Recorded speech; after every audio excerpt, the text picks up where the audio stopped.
To succeed in the murky world of armed robbery, you will need three things: cunning, a decent jag, and a red-hot getaway driver. This is the story of perhaps the greatest getaway driver of all time, Roy the Weasel James, and the story of how he once got away with 50 million quid. Well, Roy didn't start out as a crook. In fact, he was a silversmith by trade, and he got into karting and worked his way up and became a very successful motor racing driver. He did really well in Formula Junior and even Formula 2. He beat people like Mike Hailwood along the way and was even compared to Jackie Stewart. But as we all know, motor racing is a bloody expensive business, and Roy was broke. And so he drifted into a life of crime to fund his racing ambitions.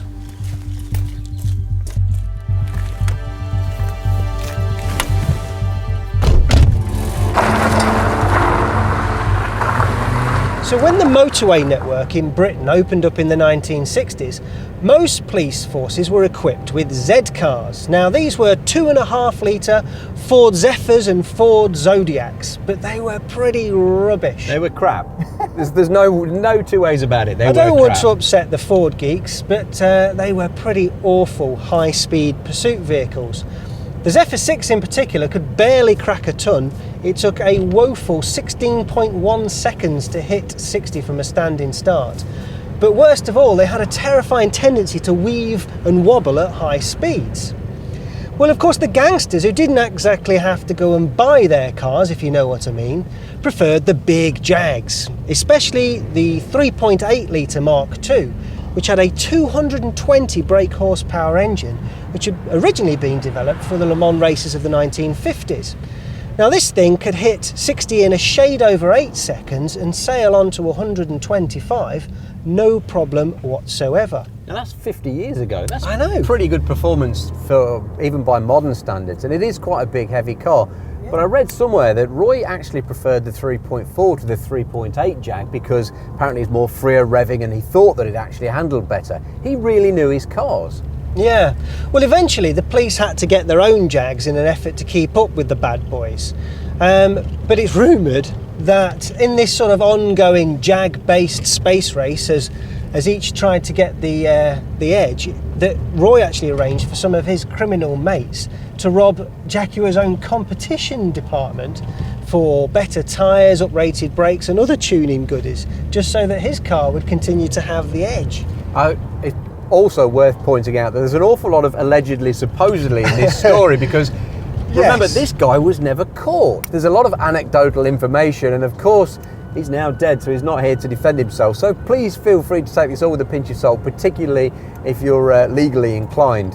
One other story I heard was that he burgled fellow racing driver John Cooper that went on to make racing cars and of minis as well, yeah. So I read that the Weasel burgled John Cooper, stole his trophies and melted them down. Pretty naughty. He also went down to Monte Carlo to steal a load of precious jewels from a hotel down there. And before long, of course, London's criminal fraternity found out about Roy and heard about his skills, and he was recruited for a big heist down in London. So some of the Jaguar experts watching this might have spotted that this actually isn't a Mark II Jag of the sort that Roy James and all the other crooks used to use in the 60s. This is something a little bit different. Yeah, this is in fact an S-type. Now it was mechanically almost identical to the Mark II, except for one big difference. It has independent rear suspension, which meant that in a car chase, this thing would actually have the edge. And that's why the Metropolitan Police actually went out and bought 80 of these cars, and they actually kept them in Soho at the heart of gangland London, just in case they were ever needed. You're lucky enough to be driving this thing. You're obviously a Jaguar fan too. Yeah.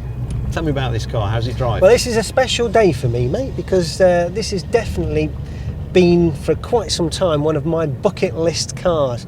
I mean, I've always liked the Mark II, the Inspector Morse Mark II, but the S-Type was something a little bit special. It was far more expensive to buy than the Mark II. It had a number of things that made it a little bit more luxurious inside, better ventilation, better heating, more legroom in the back. It's got a big boot as well. It's a more streamlined shape. We do come in for a bit of flack for perhaps waxing lyrical about old British stuff, but we're old British blokes, let's be honest. And I think one American YouTube comment was that we like to give, blank this out, Nick, what was it? Sloppy to old British I think was the exact words. Now, just for our American viewers to put this performance into perspective, this car was launched, or the Mark II with the same engine was launched in 1959. Your Dodge Charger came out in 1969 and it was not as powerful as this. It couldn't hit 60 as quick and it didn't have as big a top speed. Don't be antagonising the audience now. I can see a flurry of comments on YouTube because of that. Actually, people should just try this. It's just a fabulous car.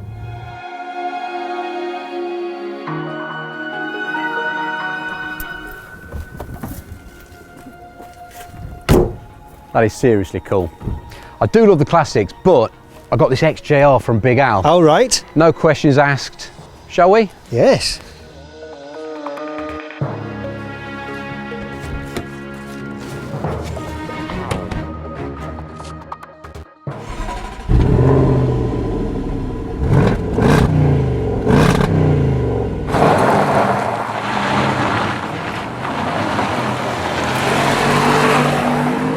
For the next crime, the gang dressed as city gentlemen and went down to Heathrow Airport and sat in the business lounge. They were dressed with bowler hats, briefcases and umbrellas, and inside the umbrellas they had koshes. They waited for a wages van for the airline to arrive, clobbered the staff, grabbed the cash and made their getaway.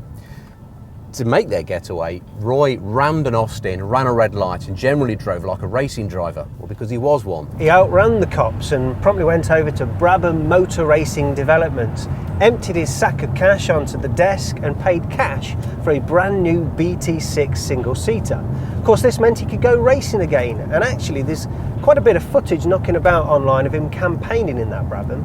Of course, the cops knew that only the Weasel had the driving skills to repeatedly evade them, so they turned up at Goodwood when he was racing his Brabham to arrest him, but he'd been tipped off and he made his escape in good time. But what made him a great getaway driver, of course, is that he had a unique set of skills. You see, it's good, isn't it? He wasn't just... It's the first time I've done that. He wasn't just a robber who could drive a bit. He was a racing driver who just robbed a bit. Roy James, why was he called the Weasel then? Well, it wasn't to do with his personality as such. It was to do with the fact that he was sort of a small, lithe and wiry bloke, and he was quite charming by all accounts. He was a bit of a fitness fanatic. He didn't drink, did he, as well? And he was like the commensurate Formula One driver of today, I suppose. He was a quite clean-cut guy, actually. He was, and he wasn't your classic archetypal East End thug. I think the rumour is that he tried to avoid the more violent side of things if he could. Yeah, I read that. So this is a press car anyway. It's about £95,000 with a few toys thrown in. It's beautifully finished off, isn't it? It isn't stolen either. I mean, really, if we are being East End hard men gangsters from the 60s, we should have stolen this, but it is a press car. I don't think either of us make particularly convincing East End gangsters. I mean, you're a bit Welsh and I'm a bit Midlands. There's something about Jaguars that appeal to both good guys and bad guys. And for example, where we last filmed, it's the kind of car where you turn up and people want to be nice to you. They find it charming somewhat. We didn't ask for permission to film, we just dumped the car and somebody came out with a pot of tea. I can't see that happening in something German or American, can you? Did you not ask for that tea then? No, just Jags have got that whiff of corrupt aristocrat or faded beauty, or, you wouldn't leave them alone in a room with your wife or your whiskey collection. It's the kind of car that makes you want to misbehave.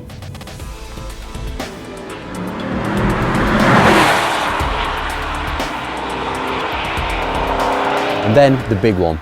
In 1963, the gang committed the biggest robbery in British history, the Great Train Robbery.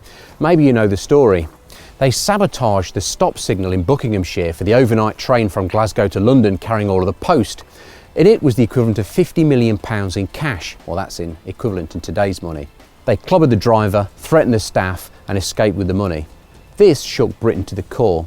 The gang was seen by the general public as Robin Hood figures, and they really were almost celebrities. The establishment absolutely hated it and the police were in hot pursuit. So Roy James's main job during the Great Train Robbery was to take sacks of cash, load up the Land Rover and drive the short distance to the gang's hideout on a nearby farm. However, Roy the Weasel James' lucky streak was about to come to an end. Within a few short months, most of the gang, including Roy, were actually captured. The main bit of evidence which incriminated Roy, ironically, was his thumbprint on a get out of jail free card on a Monopoly set that the gang had been playing to kill a bit of time leading up to the Great Train robbery. He was actually captured in December 1963, 3 months pretty much after the Great Train robbery. But not before he'd actually been out and spent some of his ill-gotten gain, and he'd already bought himself a new motor, a brand new Jaguar E-Type.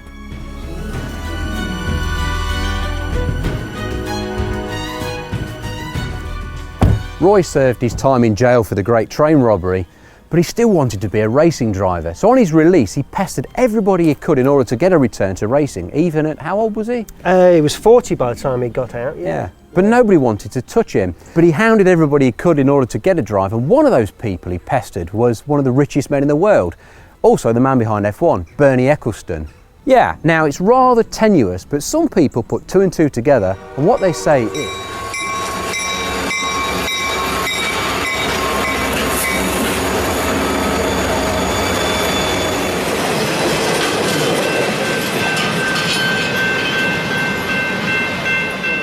and they found the other testicle in Brixton. Anyway, as I say, it is rather tenuous, but Bernie himself said, you know, there wasn't enough money on the train for me to want to rob it. And I believe him. I completely believe that.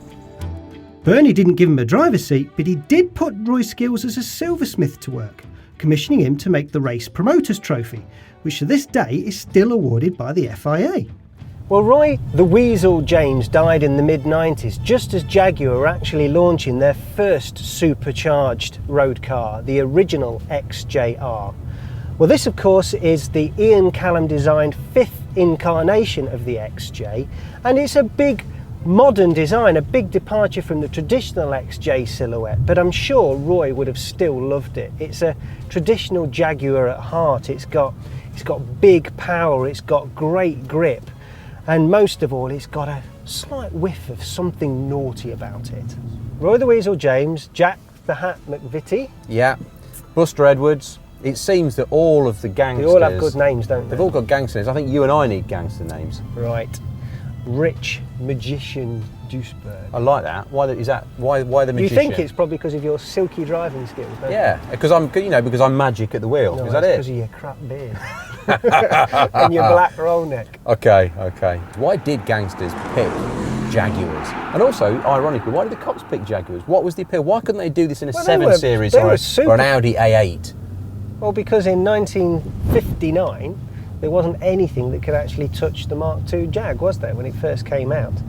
I mean, it was a supercar of its time. It got, you know, it was light years ahead of anything else. Disc brakes all round. It got, you know, 220 brake horsepower. It got an engine that had been proven at Le Mans. You got room in the glove box for your pharmaceuticals and room in the boot for your firearm. In terms of British crime dramas, nothing quite beats a Jag. But it's a peculiar mark because it has an absolute... I mean, Jaguar nowadays even play up to it, don't they? It's bad guy thing, and there's a whiff of corruption. It's good to be bad, isn't it? That's it's good to be bad. I like that. One thing that is bad about this car is the amount of power it has, because we've got 500 bhp. What you've probably not picked up on the film is that every opportunity, every time we press this button and give it the beans, it tries to rip its own tyres off, which I like a lot. I think that's great, but I'm not entirely sure that the car buying public would appreciate that. Maybe they would, I don't know. Well, we have 542 brake horsepower in this XJR and 502 Newton meters of torque. It feels good. It does feel good. This means that the car can hit 60 miles per hour in around 4.4 seconds and is electronically limited to 174 miles per hour. Oh, you have to pull over here, mate.